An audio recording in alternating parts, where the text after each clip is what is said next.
Akkam gurgurdumti keessaniyyuu nageenyi araarri waaqayyoo lafa jirtanitti isiniif haa baay'atu jechaati.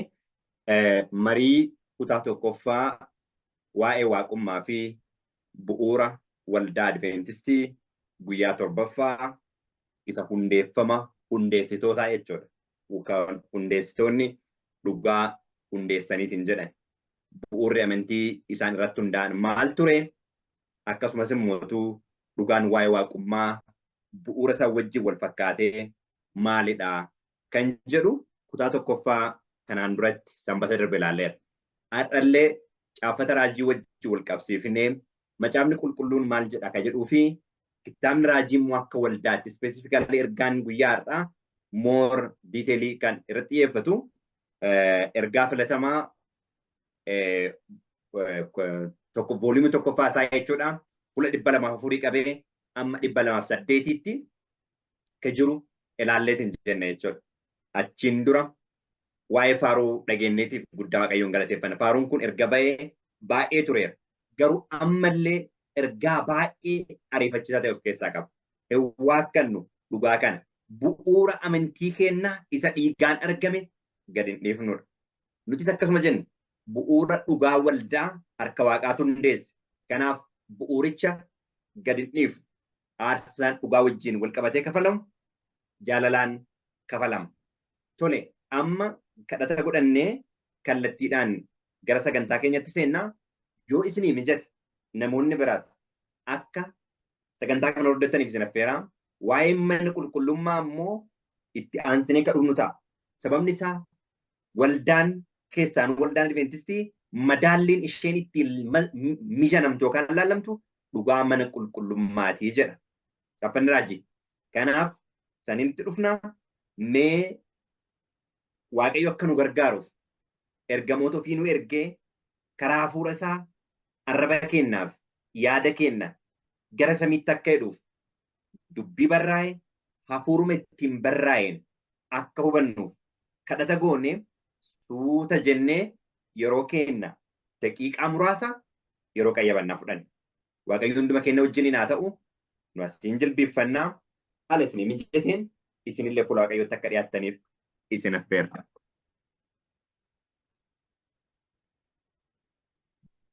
Guddaa si galateeffannaa ulfina addaan ba'isii dhiyeessina waaqayyo abbaa keenya jaalala nu jaallatteef harka keessa nurra qabdeef maqaa ilma kee maqaa gooftaa Yesuus Kiristoosiitiin galanni si haa ga'u.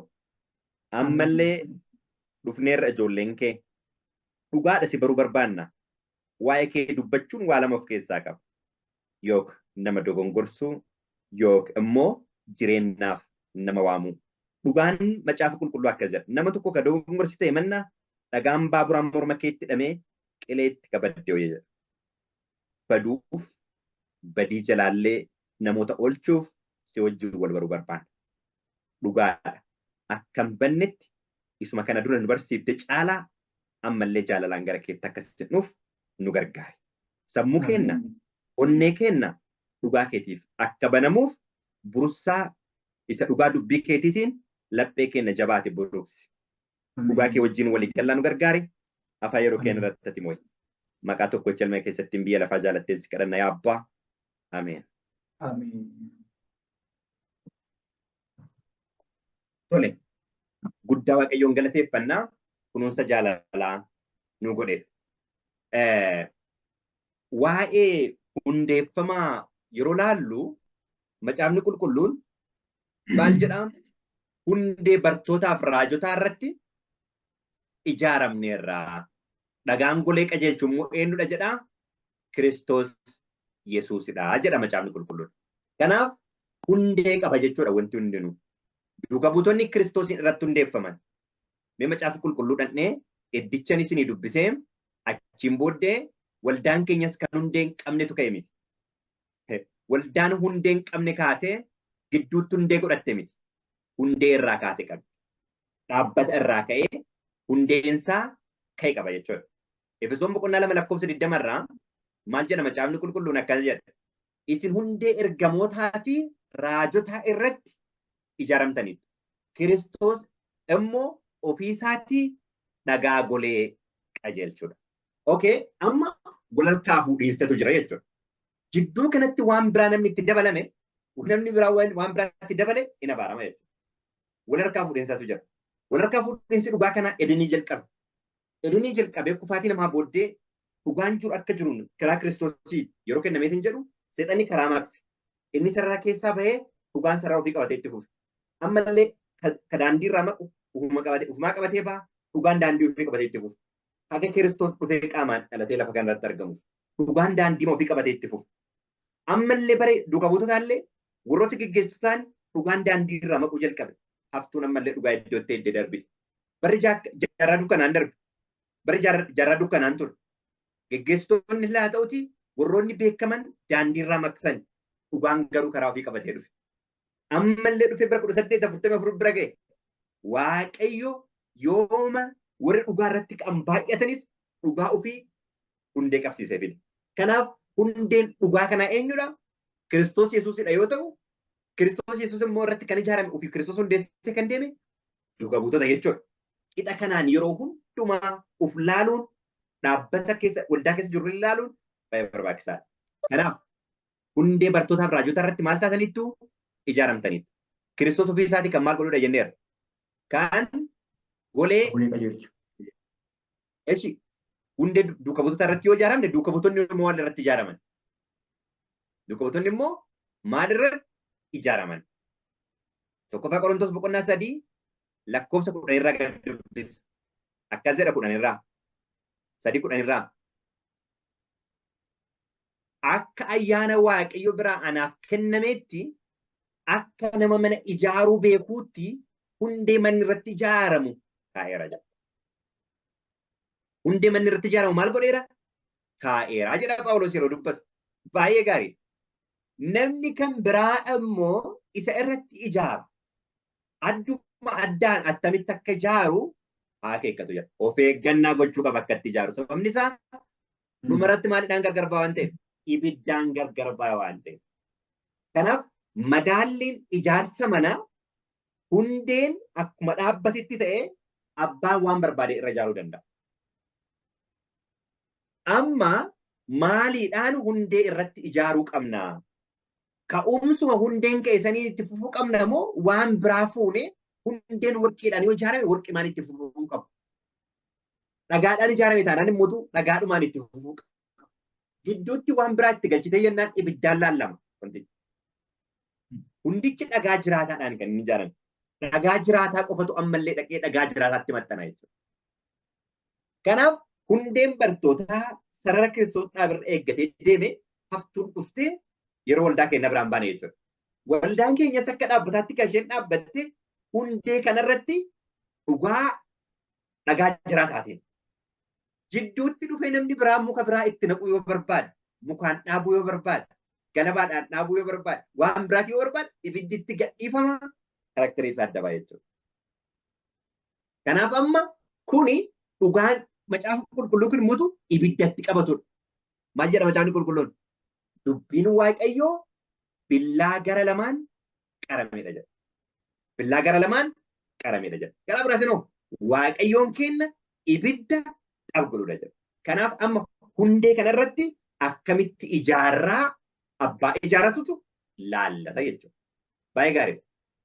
Adduma addaan akeekkatu jedha. Namni hundinuu akeekkatu. Hundee saniin ala ka biraan ijaarradhu yoo kan jedhu ta'e akeekkatu namichi. Hundee saniin ala hundee biraan dhaabuu yoo jedha akeekkatu. Hundee biraa dhaaballee yoo jedhee walii gale akeekkatu. Sababni isaa ibiddi dhufa waan ta'eef. Lakkoofsa 11. Isuma dur kaa'ame sana malee homtuu hundee biraa kaa'uu hin danda'u.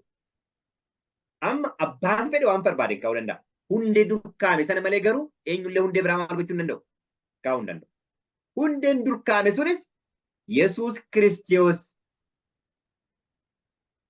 Lakkoofsa 12 irraa namni waan irra ijaarratuun adda baafatee ilaallatu jira. Amma akka gara dhaabbata waldaa keenyaatti deebinee dhufne jechuudha. Hundeen dur kaa'ame maalidha? Hundee kanarratti akkamitti itti fufuu barbaaddaa fi akkamitti itti fufuu qabaadha dubbiin jechuudha. Kanaaf waa'ee hundee kanaa dhugaan nuun jedhame maaltu jira? Namni jaalatee jibbeellee itti toluu dhabaateellee caaffanni raajii ka'umsa kenna. Namoonni baay'een Caaffata raajii lakki yoo akkas ta'e akkana ta'ee hin jiru jedhanii iddoo itti yaada isaanii wajjin wal simutti bakka caaffata raajiiti jedhu. Gaafa immoo yaadaan faallaa ta'e waan akkasiin fudhatinaa jetteetti jedhu. Okay, ammanuu akka waldaatti akka dhugaatti fedha namaatiin miti raajiin kan dhufu. Fedha namaatiin miti. Qo'annaa investigeeshinii bebbeektotaanii illee miti. Mul'ata boqonnaa 10 lakkoofsa 11 irraa 10 guutuu irratti yoo laalle irra deebitee raajii dubbachuu qabda waan jedhame. Yoo dhugaa raajiin fudhannu ta'e waldaa Adventistii guyyaa 7ffaatti kan jedhu namni amanuuf garaan fedhii hin qabu jechuudha. Dhugaa amanuu danda'a. Dhugaa garagaraa waldaa Adventistii guyyaa 7ffaa garuu jedhamuu hin danda'u. Yoo dhugaa raajiin fudhanne jechuudha. Waan biraa amanuu hin danda'u. Amma nu kan irratti amannu hundeen maalirratti ijaarameedha kan jedhamu. Amma waa'ee kana akka dubbate gara caaffata raajiitti dhanna jechuudha kallattiidha. Gara caaffatatti raajiitti yeroo dhannu booddee yaadaan illee itti deebina. Macaafa qulqulluu keessatti akkamitti wanti kun ka'e ka jedhu selected message irratti suuta jennee sararaan ilaalaa deemna jechuudha. Fuula 204 amma 208 akkuma isin hin jedhe jechuudha. Ilaalaa deemna. Okay. Akkuma sirraa argaartanii iskiriinii gubbaa irratti kun appilikeeshinii caaffata raajiiti. Gubbaa irratti yaada tokko kaaseen gad deebi'a. Maal jedha gubbaa irratti fuula 202 irratti yaada kaa'u tokkotu jira. Kan akkuma yaadaatti hin kaasa. A view of approaching danger. Waan hamatu dhufaara ilaalcha waan hamaa isa maal godhaaru jedha. Isa dhufaaru jedha. Obboloota koo jala muraa. Barri kun itti barraa'e bara 1904 1906 kana bara isheen jirtudha kan barreessite. Selected message jechuun ergaa walitti funaanname jechuudha. Akkasii qabadha. Eessarraa fudhatameera kan jedhu laaluun baay'ee barbaachisaadha waan ta'eef. Living Temple macaafa jedhamu kana jira. Macaafa kana kan barreesse Dr. Kellogg. Dr. Kellogg macaafa kana irratti waan barreesse keessaa tokko waa'ee waaqummaati. Achi keessaa tokko waaqayyo iddoo hundumattu argama kan jedhudha. Waan hundumaa keessattuu argama kan jedhudha. Barumsi kun dogongora hamaa waldaa hundee isheetii daakudhaa jettee kanarra baay'ee dubbifteetti. Even waan inni barreessan akka kenneyyuu hin dubbifne itti dhiise. Achiin booddee ilmi kiyya mee waan kana dubbisii ilaalinaan jedhee. Akkuma immoo kun ilaala sirraa. I'm compelled to speak in Daniels, in Daniels. Laaluu dandeettu? Okay. Kuni yaada jalqabaa qofa kaasuudhaa dhufe. In a vision of the night, I was shown distinctly that this sentiment have been looked upon by some as a grand truth. Namoota baay'eedha wanti kun akkamiin laalamaa dhufe akka dhugaa laalamaa dhufe. Garuu mul'ataan natti mul'atee jedha. Gubbaarraa isin dubbifadhaa. Iddoo an barbaadu 204 irraa haga 208 jalqaballee jedheera. Okay. Dhugaa akka bu'uuraatti ilaalaa ture namoonni. That they may browse that are to be brought in and made prominent at the present time. I was shown a platform braced by solid timbers, the truth of the word of God. Dhugaan dubbii macaaf qulqulluu jecha macaaf qulqulluu akka ta'eetiin jedhe clearly natti mul'ateetiin jedha jedha. Baay'ee gaarii. Amma gasiqee maal jedha? Where are the watchmen? Namoonni ilaalan ilaaltonni eegdonni eessa jiru? Eegdonni maali? Eegdonni dhugaa. Where are the watchmen? And dubbiin laaluuf akka barbaan naannoo kanarraa kayyadatti aanurraa kan dhufu jechuudha. Are they asleep? Rafanii jiranu? Eenyufaatiin? Eegdonni warri dhugaa iddootti eegan maal ta'anii rafaniiranii? This foundation was built by the master worker. Hundeeffamni dhaabateeru kuni ijaaraa isa beekamaadhaan ijaarame jedhu. Master builder. And will stand storm in the tempest. Qorumsa dhufullee, lolaa dhufullee, rakkina dhufullee jalallee dhaabataa jedhu. Eegdonni garuu maal ta'aniiru? Hin rafaniiru moo akka ta'aniiru? Hundichi ijaaraa isa amanamaatu ijaare waan ta'eef hin socho'u. Will they permit this man to protect a doctrine that deny the past experience of the people of God? Namni dhufaaru kun Dr. Kellogg jechuudha karaa biraatiin. Hordoftoota isaati. Namni dhufaaru kun hundee barootaan dura irra dhaabanne experience of the people of God shaakala sabni waaqaa kanaan dura godhe akka inni sochoosuuf permit this man to present a doctrine that deny. Doctrine maal mormu hundee sabni waaqaa irratti hundeeffame mormu namicha barsiisaaru kana hin eeyyamaartanii. The time has come to take a decided action jette. Amma yeroon dhufeera. Yeroon itti murtee qabatamaa godhuu qabnu amma dhufeera. Tissitoonni maal godhanii jiranii? Irra faniiran. Namichi maal qabatee dhufe? Doktoriinii dhugaa waldaan waaqaa yookaan sabni waaqaa irratti hundaa'u jirtu qabatee dhufe. Doktor Keelog maal barsiisa kan jedhu diiteelii liiving tempeelii wajjin wal qabatee macaafa waan inni barsiisaa ture jechuudha. Waan san diiteelii itti deebina. Ammaa fi mee jala dhaabachuu qabna jettee decided action yeroo fudhachuu qabna amma jetteeti waan isin jette laala. Amma yeroo murtee maal goonu? Decided action. Qorraat wusaanee jechuudha. Murtee jala muramee jechuudha. Amma yeroo fudhachuu qabna. Amma kana booda akkana itti keeyyata itti The enemy of soul has sought to bring in supposition that the great reformation was to take place among Seventh-day Adventists. Diinni lubbuu yookaan karaa addaa ta'een seexanni waldaa Adventistii keessatti dadammaqiinsi addaa ta'uu qaba waan jedhuun haaromsa taasise. Maaltu jira jedhu obboloota koo? Dhugaatu ture. Dhugaa kana irratti seexanni maal kaasaa jechuun haaromsi ka'uu qaba jedhe jechuudha. Please, wamata illee ta'u mee kana dhageeffadhaa. Akka hubannuuf Waaqayyo nu haa gargaaru. Murtii mafeeta illee murteeffadha. Garuu mee warri carraa argattanii waan kana dhagaartan ofii keessanii illee ilaalaa mee banadhaa ofuma keessanii ilaalaa. Waldaa dhugaa irra dhaabattee irratti seexanni maaltu kaa'u jedha. Reformation. Haarommaa irra deebanii ijaaramuu waan fakkaata. Seexanni akkas jedhee kaasa jedha. Eeshi. And this reformation would consist in giving up the doctrine which stand as a pillar of our faith and engage in process of reorganization. Asirratti torbaan darbellee takka kan baay'ee guddiseera ammallee muddisa. Maal jedhaara? Doktoriinii akka utubaatti waldaa keenya qabee deemuun akka ganamu taasisa jedha. Doktoriiniin kun doktorii maali godheera? Akka utubaatti waldaa qabee deemu. Waldaa tokko akka ati doktoriin qabu tokko waa'ee waaqummaati. Waa'ee waaqummaati. Waldoonni addunyaarra jiran ka gargar isaan godhe akkamitti akka waaqa godhanii. Ifan. Kanaaf as keessa maaltu jira? Dhugaan mana qulqullummaa jira. Dhugaan mana qulqullummaa mootu madaala waldaan ittiin madaalamtu. Waa'een waaqummaa jira. Personality of God in the of what? Christ. Kitaabni raajii kanneen takka takka maqaa dhee lafa kaa'eera.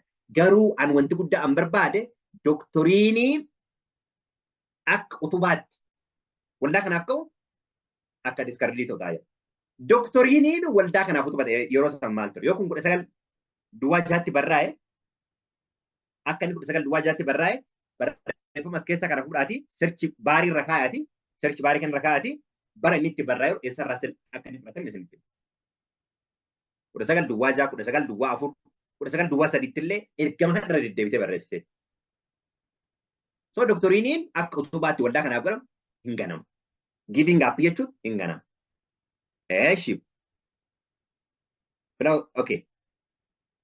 Engage in process of what? Reorganization. This is a danger area.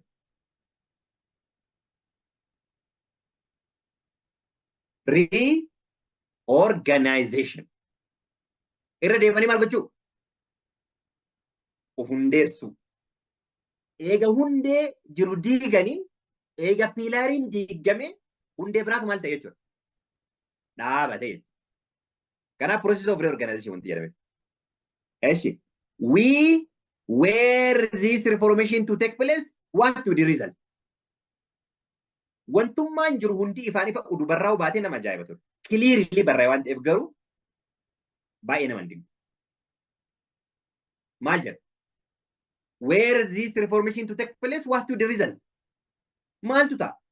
Yoo maaliin kun ta'e? Yoo reformationiin kun ta'e maal tuta? Amma nu kadda baafnuun ta'eera mun taane kadda baafnuun bu'aa isaatiin jechuudha. Bu'aa isaatiin. Bu'aa inni godhu laallee ta'eera mun taane jennaan. Gaariidha. The principle of truth that God in his wisdom has given to the remnant church would be discarded. Qajeeleffamni dhugaa Waaqayyo waldaa haftuu kanaaf kenne maal ta'eetiin jedhama? In didama. Irra ejjetama. Discarded. Our religion would be changed. Our religion would be what? Changed. By the way, our religion would be changed kaya na tuwae waldaa Catholic ni karba. Kan jedhamu reenu nundi beeku. Waa'ee waldaa Adventistii guyyaa torbaffaa dhaabbata jirudha. Harka Waaqatti hundeesse kana kan isheen kadhabbataatu.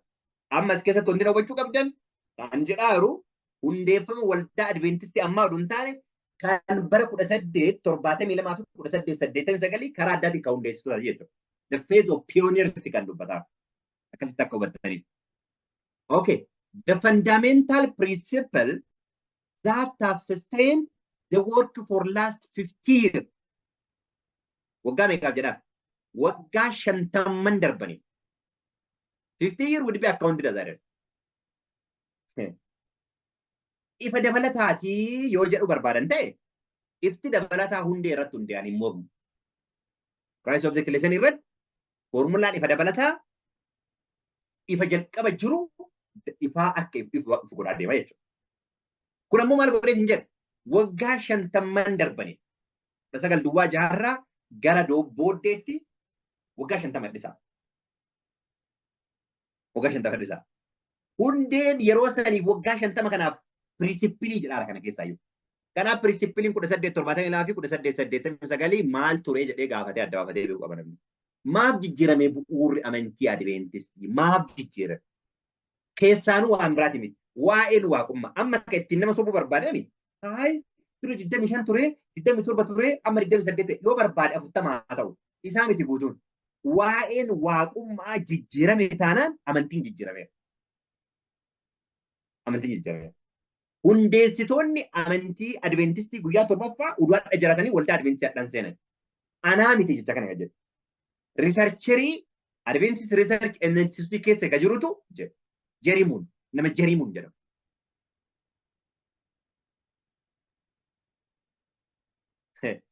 Uduu hundeessitoonni amantii jiraatanii hadha waldaa kana seenan. Keessaanuu bu'uura amantii lammaffaa irratti.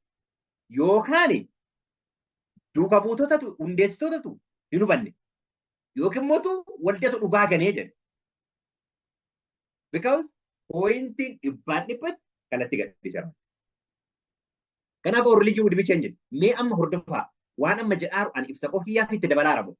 Anatu dubbii bareechisuuf jedhaa ramu. Dubbii akkas jedhaa laala. The fundamental principle 50 years would be accounted as error. Our organization would be what? New organization would be what? Established. Yoo bu'uurri jalqabaa deegame new organization ta'uu isaanaaf. Kanaaf sisteemiin hundee jalqabaatii new organization jechuudha. Yaadannaa qabadha. Book of New Order will be what? Written. Macaafota maqaa jijjiiraa modify godhaa barreessuun jalqaba jechuudha. Mata duree ofii itti kennaa kitaaba raajii irraa fudhannee jedhaa modify godhuu jalqaba. Kanneen keessaa tokko bara 1946 kan barraa'e 1946 na fakkaata. Akkasii 1946 irratti kan barraa'e evangelism. Yeroo waa'ee evangelismii dubbadhu ani evangelismii fudhadhu jedhaan jiru. Evangelismii guutuu ergaan jiru kitaaba raajii irraa kan fudhatame. So in qabaman hard copy. Garuu mata duree abbaan barreesse itti kenneeru san fakkeenyaaf sadan tokkummaa tiriinitii jedhee mata duree irra barreesse. Quotationii eessaa fudhate namni barreesse asumaan namni barreesse nama Leroy Froom jedhamu. Nama Leroy Froom jedhamu. Collective kan godhe jechuudha. Kan akkasii na qabata. Deebiitii Great Controversy Great Hope jedhanii barreessuun dhufee jalqabeetti jedhe. Macaafota garaagaraa walii collective godhaa maqaa biraa moggaasaa. Book of New Order will be what? Inspired kan hin taane. Amalli wantoota inspired hin taane baay'een isaanii hin dubbiftaa dirqama fudhachuu hin qabu. Yaada isaa ilaaluu hin dandeenya. Garuu macaafa qulqulluu kitaaba raajiidhaan deeggaruu qabda jechuudha. Kana yaadannaa qaba.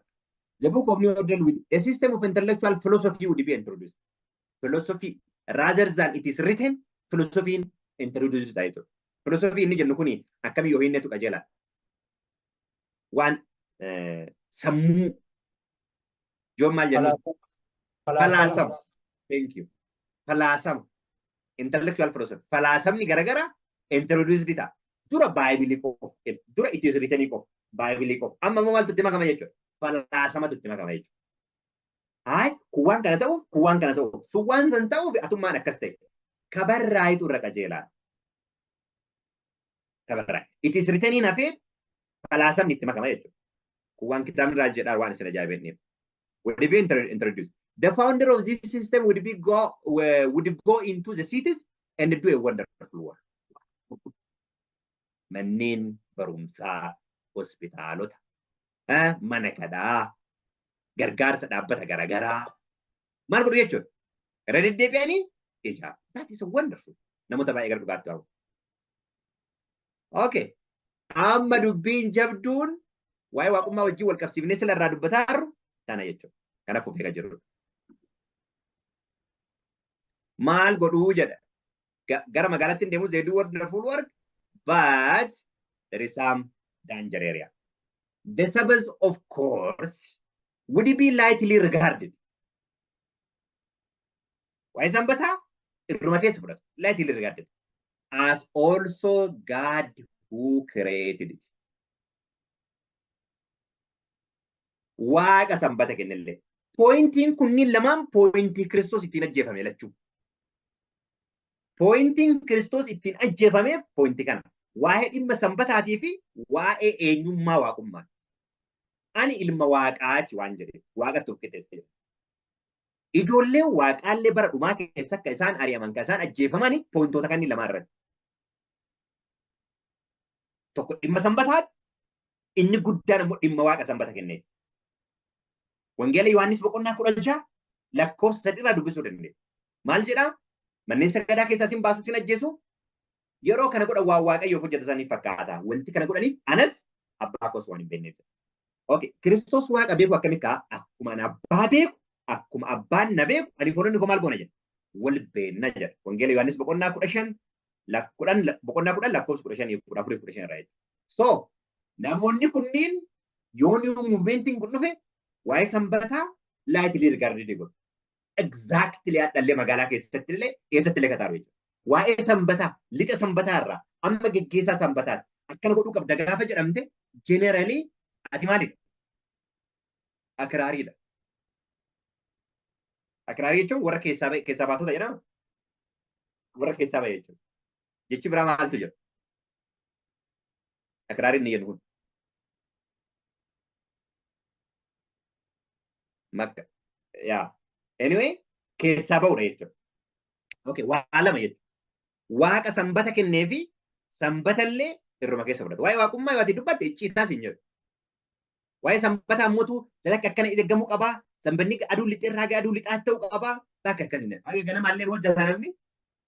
Jeerchillee dhufee achi deebi'eetu waan ofii barbaade hojjeta jechuudha. Paasteriin oduu arguu hin dubbatu. Konfiraansii godhaniiti galgala saniin waxiitu hojjeta. Nyaatatu hojjeta. Yoomaaf kana goote jedhan bakka akiraariin ta'insi hin jedhu. Exactly caafata raajii irratti akkas godhuu jedhameera. Kun wanti akkana jedhaniif isaanii geggeessitoonni fakkeenyaaf oduu nyaata galgala godhamee oduu namni arge hin nyaatu jedhu sagantaa nafe yookaan immoo oduutti dhiisanii namni yoo barbaade oduu beela oolee namni guyyaa lammaffaatti waan akkasii maal hin godhan hin godhan. Ofiyyoo ganamaayyuu akkaan godha oduu jedhama jechuudha. Kanaaf sisteemiin kun waldaa dhugaatu jijjiirame waan isaan bada kenname. Nothing could be allowed to stand in the way of this new movement. Eenyullee fuuldura isaanii akka dhaabatu ni eeyyamanii. Addallee yoo ati kanaan mormite sisteemiin si godhan maal jechuudha? Sisteemii keessa si baasu. Aaddimaa si muruu jechuudha. Namni nagaa si gaafatu. Ollaan sitti ajaa'ibu. Eenyullee isaan fuuldura hin dhaabatu. Because sisteemii dura ijaaran saniin maal ijaaranii jechuudha? Sisteemii ijaaranii jechuudha. Yoo sisteemii kana keessa ati hin galle you will be rejected. By the way, wangeela Yohaannis boqonnaa 9 irratti Kiristoosin akka fayyise. Kiristoos akka fayyise. Maaf dubbachuu didan maatiin tokkummaa mana sagadaa keessaa isin baasan jedhanii waan walii galanii. Ammallee nothing would be allowed to stand is this new movement? New movement jedhatti beeku. Movement amma dhugaa amma nu dubbataa jiru kun waa'ee macaan qulqulluu waa'ee ogummaa nu dubbataa jiru kun akka waa dhifa haarawaa ta'e kunoo bitee illee akkana jedhee ka'ee maal illee akkana jedhee ka'ee nu ka jedhaarru sochimmaan kun akkas jedhee kaka'eedha iddoo deebi'uu qabna. Organization man dhaabbateeru iyyuu akkuma PTS'n akkuma dividiyaan jedhamu waan bira moggasan kana akkasi ka'ee hundee irraa galeedha. Garaagarummaan isaa kun waliigaltee namoota baay'eetiin ka'ee akka jiru garagalcha. Hundinuu dogongora wayii himuu gaafa barbaadu garuu hin jiru sisteemiin karaa ba'e. If hubachuun baay'ee barbaachisaa. Nothing would be avoiding it. The leaders would teach the virtuous better than vice. But gadi baad increment. Gaggeessitoonni wanti isaan barsiisan kan Waaqayyo garuu iddoodha maal ta'eera? Fuudhameera. Iddoodha fuudhameera. Iddoodha fuudhameera. Iddoodha fuudhameera. They would place their dependence upon human power, which without God is worthless. Humna namaara. Yeah. Kalees ordeen gadda namni ministirii guddaa liidii godhu wayii naa bilbilee ture. Naa bilbilee mee kaayyoon kan kee maalidhaa? Maal dhaafatanii yookaan dhaabbata biraa hundeessitu? Waan biramaaf hin taatu mana barumsa guddaa qabna addunyaa irraa miliyoon hagana followersii qabaa waldaanii. Ana akkana adventistii ofiin jettu ati akkas hin jettu naan jedhaa ture. An namni naan jedhee fuduu hin taane dhugaadha jedhee nama isa wajjin yeroo fudhatu. Yeroo baay'ee dhaabbataan dhaadachuu barbaada. Baay'ina namaatiin dhaadachuu barbaada namni. Sisteemiin kun akkas jedhaa. The leaders would teach, okay, then dependence was left. Their foundation would be built up on the sun. Dhagaa irraa buqqeera waan ta'eef. Up on the sun. Waa'ee waaqummaa isa dhugaa waldaan irra bu'uureffate irraa kaatee jennaan cirracharra ijaaramtee jechuudha. Iddoo lama waan hin jiru waan ta'eef. Bu'uura jalqabaa harki waaqaa geggeessaa irra taanaan bu'uura ammaa waan hin geggeessa. Yookaan ammoo achirra hin jiru. Bu'uura amantiiti kan jedhaa qofti kan yaadannaa qabadha. Individuaalii miti. Amantootaa miti kan jedhamu. Bu'uura jalqabaa waan hin geggeessaa yoo ta'e bu'uura lammaffaa namni jira waan hin geggeessu. Laman goon. Increment of light yoo naan jechuu barbaadde ammoo kan jalqabaa soba goote taanaan bu'uura biraa keettee jechuudha. The foundation. Okay, akkana jedha gassi keenya. Who has authority to begin in such a movement? We have what? Our Bible. And we have Bible kennan qabna. We have our Bible. We have our Bible. Lammaffaa. We have our experience. Shaakala illee qabna. Qorumsa wajjin, dhiphina wajjin madoofneerra. Shaakala qabna. Attested by the miraculous working of the Spirit of God. The Holy Spirit of God. Mirkana insan waaqayyo afur ofiitiin maal godheera? Nu mirkaneesseera.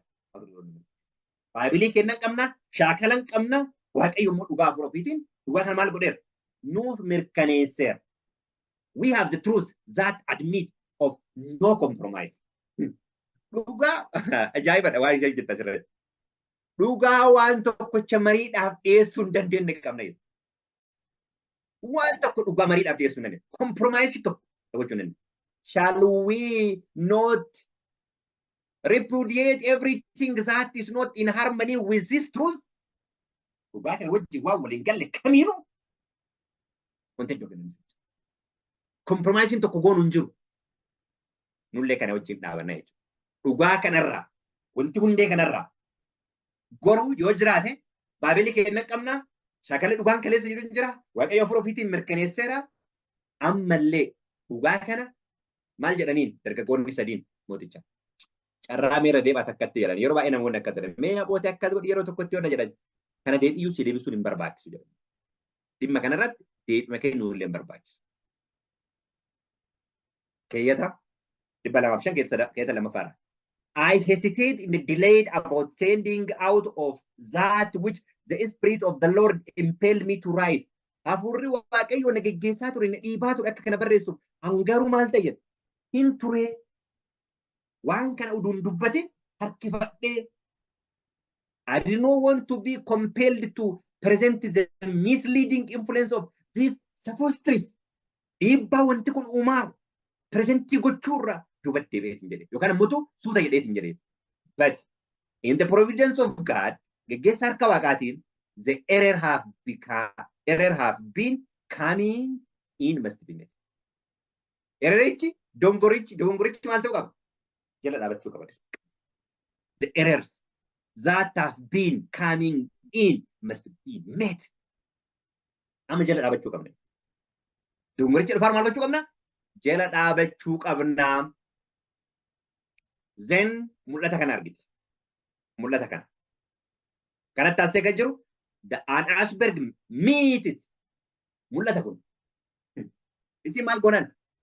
Isin ergicha barreessuu irraa duubatti jennaan mul'ata kanatti agarsiise Waaqayyo.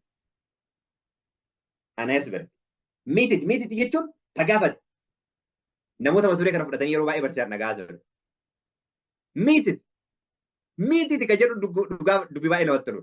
Because dogongoratu dhufee daakaa ture waldaa. Isin dubbatti akkamiin meet jenna nullee adda. Meet. Mee seericha isinii dubbisa gabaabseen.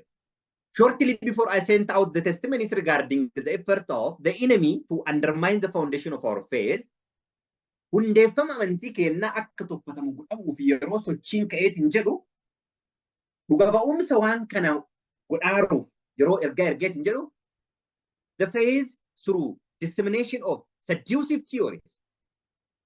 Oduu yookaan theory dogongorsa, I had read an incident about a sheep, a fog meeting an Asperg. Asperg jechuun yee baradoo giggir isa jenna san jechuudha. Kana dubbiseen jedha. For several nights, I slept but a little.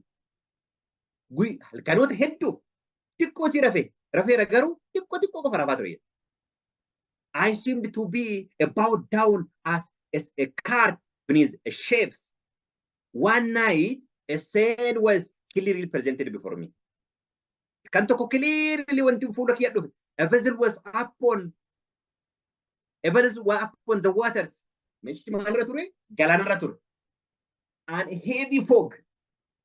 Fogin kun waan akka dooniiti. Hurrii. Okay, sorry. Yeah. Hurrii guddaan akka mul'achuutti yeroo kaa'u jira. Okay. Suddenly, the look cried. Iyyan. Iceberg just ahead. Sagaleen iyya dhagamu kuni baradoon kun yookaan ammoo cabbiin tuulamaan fuuldura keenya jira ka jedhu sagaleen iyyaa dhageeffama. There, towering high above the ship, markaba kana gubbaarraan was a gigantic iceberg. Baradoo yookaan ammoo baradoo giggiri yookaan tuulama baradoo cabbii guddatu ture. An authoritative voice cried. Amma namni aangoo qabu kanarraa sagalee ol qabatee cried out. Meet it. Itti buusi. Sagalee nyaatu dhageessime jedha. There was not a moment hesitation. Secondii tokkoofillee daqiiqaa xiqqoofillee maaliin turre jedha. Shakkiin tokkollee turre jedha. It was a time for instant action. Affaadhaan irmijja. Murtee ariifachiisaa fudhachuutu ture jedha. The engineer put on full steam. Amma injineerichi kaaptanii kana keessatti hojii jedhu jechuudha. Istiimi kaase. Istiimi jechuun ho'a waan kaasudha jechuudha. Guddaa isaa maal godhe jedha. Rogatti ho'isa jedha. And the man at the wheels steered the ship straight into the iceberg. Itti qajeelee kallattiidhaan. Itti qajeelee kun.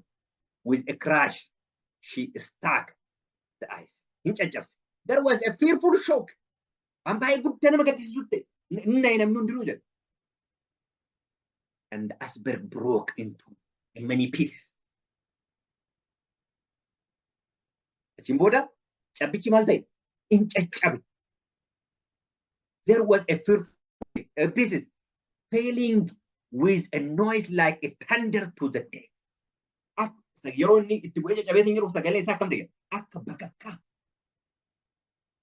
The passengers were violently shaken by the force of the collision. Namoonni achi keessa jiran walitti bu'iinsa kanaan hin raafamanii jiran. But no life were lost. Oduun namatti tolu ammoo lubbuun tokkollee maal hin taane jedha. Lubbuun tokkollee hin du'u. The vessel was injured. Miidhameera meeshichi jalbichi miidhameera. But not beyond repair. Waan deebi'ee suphamuu waan caalu miti deebi'ee suphamaa jechuudha. she rebounded from the contact, trembling from the stem to stem like a living creature. Then she moved forward on her way. Kana booda gara fuulduraatti itti fuftee hin jette. Wantichi kun dogongora dhufaaru jala dhaabadhuudha dhugaa. Dogongoratu dhufeera, dogongora jala dhaabadhaa. Jala dhaabachuu dhabuun warroota dhugaaf jedhanii dogongora kana fide jechuudha. Garuu hundeessitoonni amantii haga du'aniif wantichi kun ifatti maal hin goone? Ifatti waliin baate. Bara 1931 booddee dhugaa kana hojii barbaadee gadu. Mee itti fufnaa waan nama ajaa'ibeen. Well, I know the meaning of this representation. Wantichi hiikkaan isaa maal akka ta'e naa galeera. I had my orders. Qajeelfama kiyyatti deemuu qaba amma wantichi naa galeera jedhe. I had heard the word like a voice from our captain. Meet it. Amma qajeelfama keenyarra qajeelchaa keenyarra Kiristoosiin irraa jechuudha. Sagalee dogongora dhufaaru kan jala dhaabadhu. Sagalee jedhuun na dhufe. I knew what my duty was. And that there was not a moment to lose. Amma second takadde balleessuun qabu. The time for decided action had come. I must without delay obey the command. Meet it. Uduun turin qajeelfamicha daddafee fudhachuu qaba. Meet it kan jedhu jechuudha. Kan dubbifadha. Yoo dhufe wanti kun maal godha jennee ragaa. Sambanni irra keessa fudhatamaa. Sambanni irra keessa fudhatamaa. Waa'ee waaqummaa irra keessa fudhatamaa. Hundeeffamni amantii keenyaa pirinsipilii waggaa 50 dhaabatee turuun jijjiirama. This already happened. Yes. Ta'eera wanti kun. Eeyyee. Warra Isaayyaas boqonnaa 58:12 irratti isa diigame iddootti deebisee ijaarutu abtuutu barbaadama jechuudha. Okay. The night I was up at 1 o'clock writing as fast as my hand could pass over the paper. Haga kiyya danda'ee waraqata irra fiiguu danda'u. For the next few days, I worked early in the late preparing.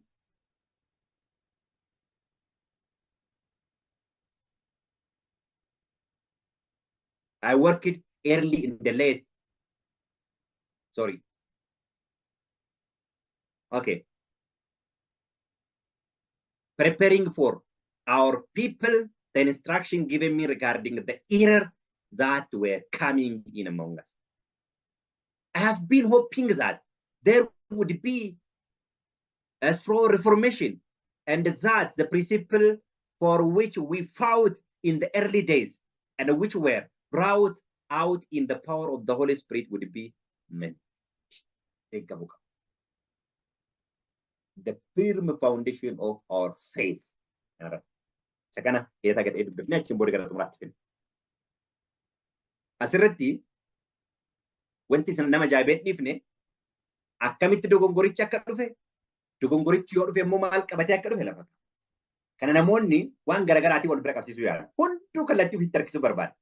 Garuu wama achi keessa maqaa dhaameeru laala. Dooktoriinii, waa'ee waaqummaa, waa'ee sanbataa. Jes akkuma achi keessa fayyadameeru jechuudha. Waggaa 50 dhugaa bu'uurarra dhaabamee ture. Akka herreetti. Tokko 25 jedhanii waan biraa kaasu. Waggaa 50 ture sunillee. Waggaa 50 akka itti amanamaa ture. Waggaa 50 akka itti amanamaa ture yoo jiraate bu'uura waldaa Adventistii kan hundeessitoota waan akka ofiitiin hundeessee jechuudha. The firm foundation of our faith. Mee hundeessitoota jettee kan isheen dubbatte namoota as keessa ilaallee waan isaan jedhan yeroo baay'ee namoonni waa'ee hundeessitoonni akka jedhan jedhaa kaasu eenyu faadha isaan kunniin kan jedhu ilaalleet hin jenne. Many of our people do not realize how firmly our foundation, the foundation of our faith has been laid. Namoonni baay'een hundeen amantii keenyaa akkamitti akka dhaabate maal hin godhan jedha. Hin hubatan. My husband, abbaan manaa isii eenyunni James White.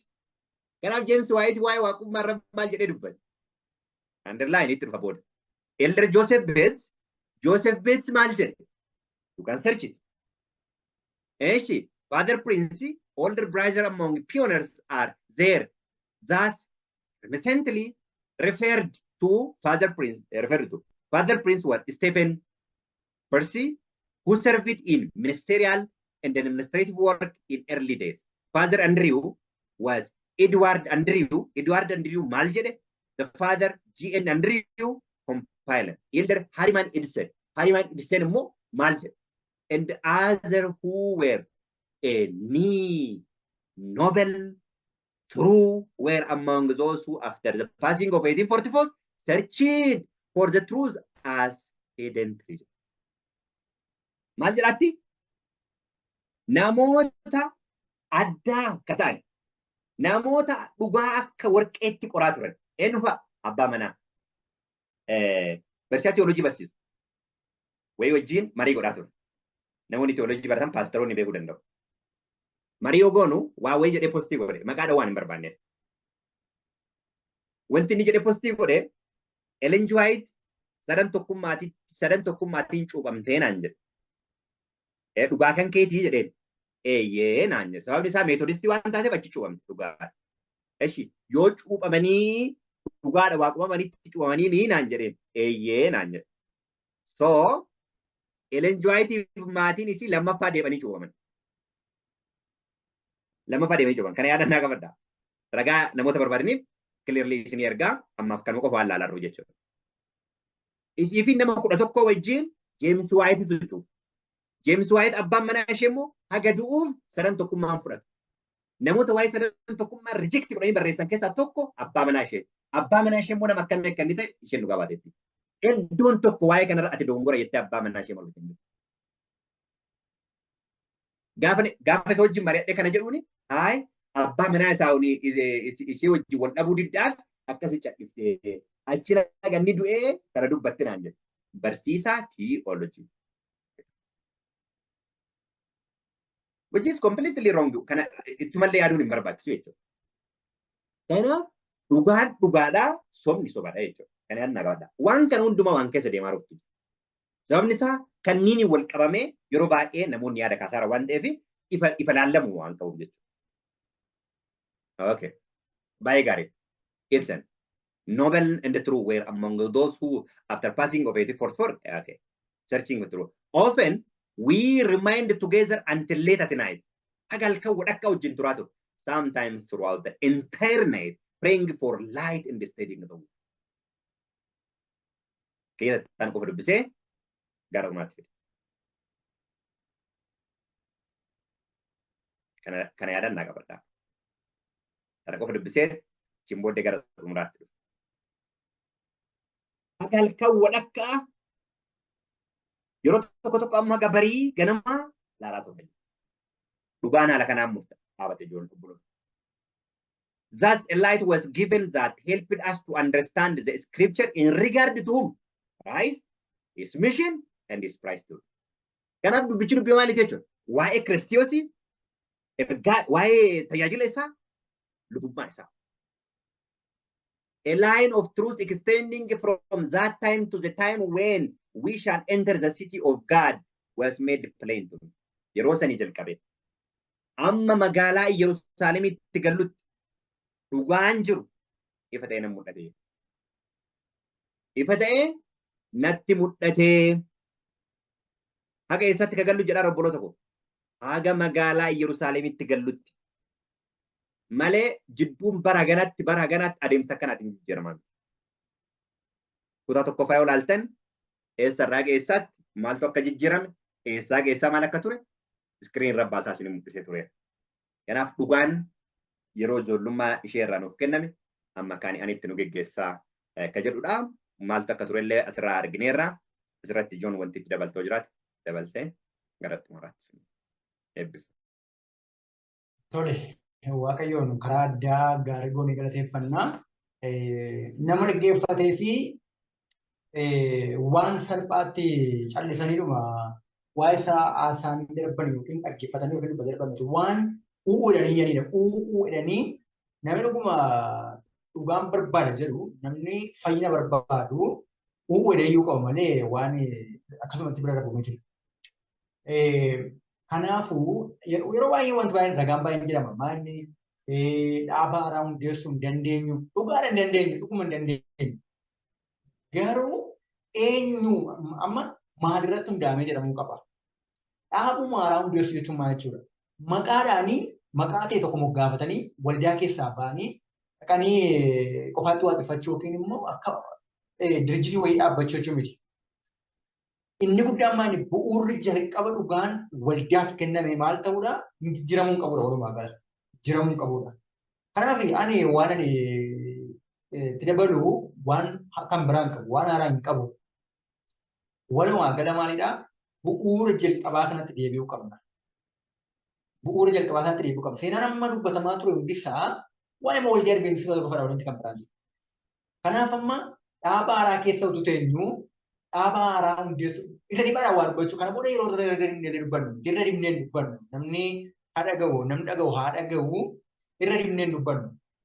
Dhaaba haaraa keessa teenyee dhaaba haaraa hundeessuu hin dandeenyu jechuun hin danda'amu. Ofii dhaaba haaraa keessa jirra.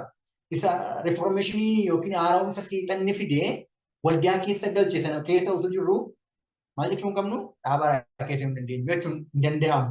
Dhaaba jalqabaarraa haanneerra waan ta'eef dhiibneerra waan ta'eef. Kanaaf iyyuu Adventistiin Baabiloon jette Baabiloon jenne Adventistiin Baabiloon miti. Garuu inni dhaaba haaraa keessa seenee dogoggora seexanni fide keessa seenee ofii isaati Adventistiin miti. Adventistiin jalqaba dhugaa isheedhaaf kenname dhugaa isheetti hundooftee dhugaa saammaa miti waan ta'eef. Asumaanii wanti jechuu barbaadu namni kamillee yoo fira qabaatee namni dhaga'aa jiru irra deebi'aa qoratu ofii isaatiif haa qoratu addaa baasu eessa akka jiru maalirra akka jiru akkamitti akka dhufee seenee haa qoratu assaayimentii nama kamiif haa ta'u jechuun barbaada. Waaqayyoof galanni guddaan bara baraan haa ta'u obboleessa kun karaa addaa waaqayyoo si haa eebbisuun jedha. Kutaan itti aanus waan itti fufuuti bal'inaan dubbachuun ni danda'ama. Walumaa gala gabaabsee kanumaan jedha guddaa eebbifamu. Tole waaqayyo hunduma keessa nu sana eebbisu pooyintoota amma jenne kana dhugaa mana qulqullummaa wajjin waa'ee waaqummaatiif akkamitti yeroo durbummaa kootii irraa yookaan ammoo yeroo jalqaba irraa dhugaan kun iddoodhaa akka hin kaane kutaa itti aanutti karaa obboleessa koo itti fufnaa waaqayyo hunduma keenya iyyuu nu gargaaru isa barraa'een barraa'eera jechuu akka dandeenyu. Macaafni qulqulluun gahaadha. Caaffanni raajii nuuf ammoo carraa dabalataati. Ifa dabalataati. Waaqayyo ifa gahaa akka waan takkatti shakkinetti. Yoo banni ima banna malee himanna waan takkatti kan hin qabu. Waaqayyo badiisan waa oolchu. Dhugaan jiru miititi. Dogongora jiru ammallee jala dhaabadhu kan jedhudha. Kanaaf waaqayyo hunda keenya iyyuu nu gargaaru eebbifama jechaa kadhata gabaabaa obboleessa koo wajjin godhannee